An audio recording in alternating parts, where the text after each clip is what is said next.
We know that financial stakeholders have a huge responsibility on their shoulders. If we change, we can change the life of millions of citizens.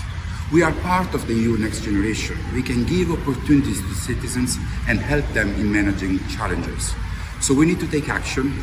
And in order to motivate all of us to take action, we are very honored that Professor Santamouris from Sydney is presenting few insightful ideas that can help us in our journey to Trento. Before leaving your house for Trento, we would like that you watch this video and you feel the inspiration that we are bringing to change this market and to change this world. Please, we have a global challenge in front of us, from Sydney to Brussels to Trento. We need to take action as soon as possible.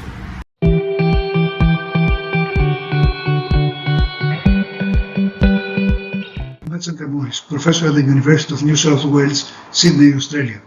This is a message preparing the frame of the Trento Energy Efficiency Mortgage Association Bauhaus Week, aiming to provide information and proposals regarding the problem of energy efficiency of the building sector, and at the same time regarding the problem of overheating of our cities. Through this presentation, I wish to share information about the severity of the local climate warming and the serious impact on the energy, health, vulnerability and human productivity in our cities.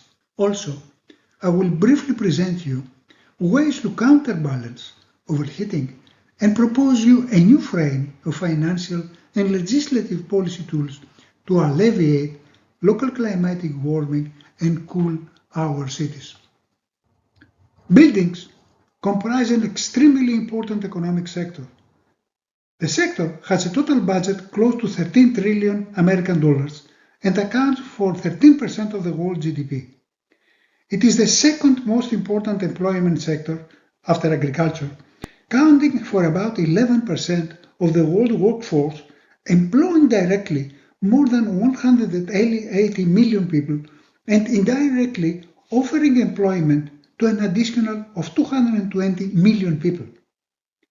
Despite the continuous increase of its size and the considerable technological advance, the building sector faces very important challenges that affect human life. Overpopulation and the intensive urbanization put a serious stress on the building sector. By 2050, the population may exceed 10 billion people and almost 65% of them will live in cities. Buildings are responsible for the serious overheating of our cities. It is the most documented phenomenon of climatic change, causing a local warming of up to 10 degrees. Buildings are the most intensive energy consumer, accounting for about 36% of the global energy consumption and carbon dioxide emissions. Our cities are seriously overheated.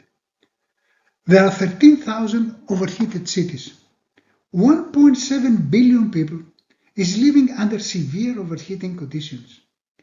Since 1980, the number of overheating hours has increased almost by 300%. Overheating has a serious impact on human life. It increases the cooling energy consumption of buildings up to 100%. It raises the peak electricity demand up to 25%, obliging utilities to build additional power plants that operate just for some hours per year. It intensifies tremendously the production of the atmospheric ozone.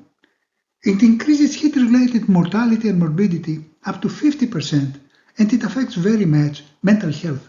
Finally, it decreases human productivity up to 60%. Overpopulation and fast urbanization has a very serious impact on the building sector. There is a shortfall of about 330 million homes and is expected to increase up to 440 million by 2025. By 2030, the additional housing needs will grow by more than 77 million square meters of floor space, equivalent or higher than the actual area of China.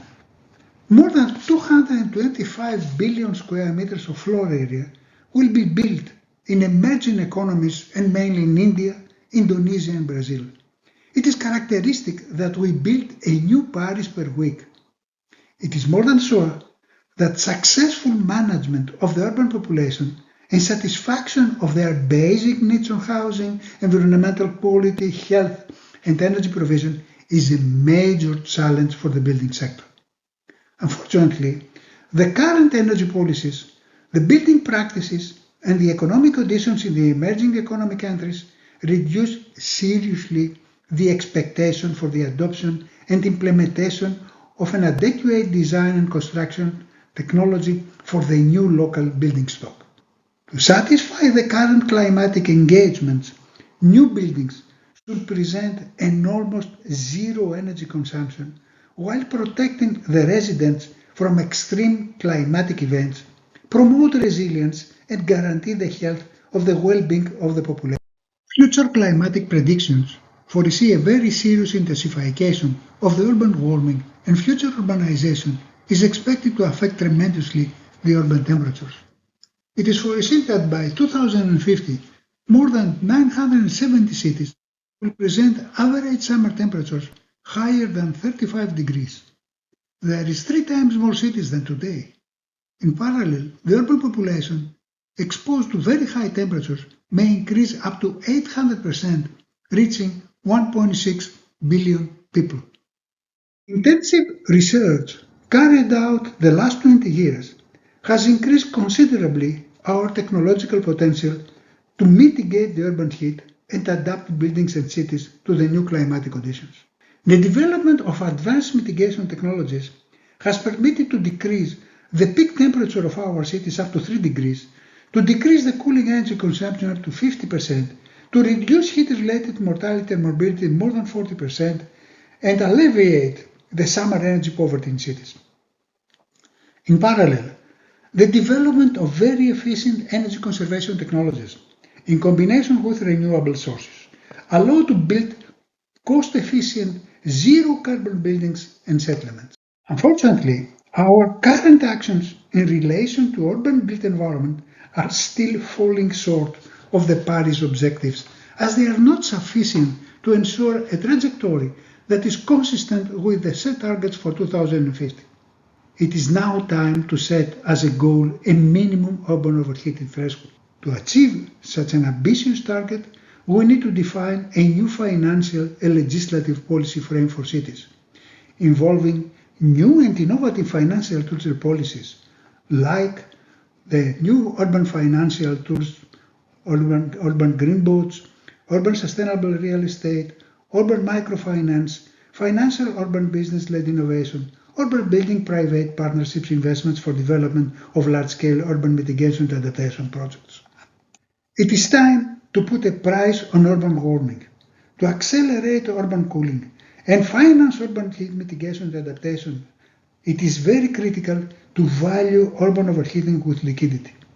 This means that the overheating caused by selected major urban activities has to be assessed and controlled, and liable entities exceeding the threshold and causing urban overheating must pay a price for every warming unit. In parallel, it is important to boost sustainable urban investments. The development of a voluntary urban warming market could bring urban mitigation and adaptation investment to the market sooner and make them more affordable. Such a scheme will bring new sustainable urban business, will boost profits, and will skyrocket the investment of new green capital. In conclusion, it is more than sure that investing to counterbalance the urban climatic change is the next productivity engine to drive growth.